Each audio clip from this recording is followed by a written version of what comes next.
നമസ്കാരം. വളരെ സ്വാദിഷ്ടവും ഹെൽത്തിയും എളുപ്പത്തിൽ ഉണ്ടാക്കാവുന്നതുമായ ഒരു മാംഗോ ബനാന സ്മൂത്തി നമുക്ക് ഇന്ന് തയ്യാറാക്കാം.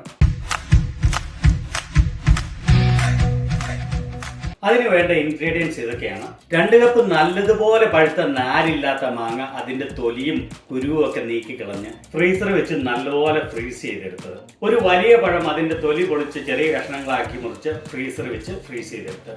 ചെറിയ പഴമാണെങ്കിൽ 2 പഴം എടുക്കുക. 1 കപ്പ് ഫ്രിഡ്ജിൽ വെച്ച് തണുപ്പിച്ച യോഗട്ട് അല്ലെങ്കിൽ പുളിയില്ലാത്ത തൈര്, 1 കപ്പ് ഫ്രിഡ്ജിൽ വെച്ച് തണുപ്പിച്ച പാല്, പിന്നെ 3 ടേബിൾ സ്പൂൺ പഞ്ചസാര.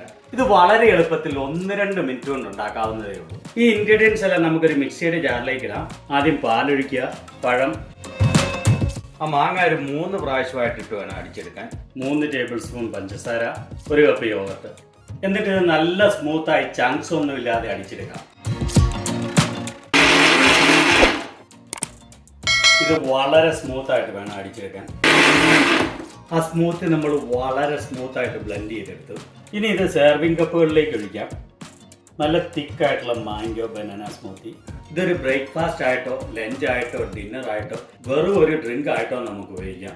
റെസിപ്പി ഇഷ്ടപ്പെട്ടെങ്കിൽ ഒരു ലൈക്ക് അടിക്കാൻ മറക്കരുത്. ട്രാവൽ ആൻഡ് കുക്കിംഗ് വീഡിയോകൾ കാണുന്നതിന് വേണ്ടി ചാനൽ ഒന്ന് സബ്സ്ക്രൈബ് ചെയ്യുകയും ചെയ്താൽ വളരെ നന്നായിരുന്നു. Thank you.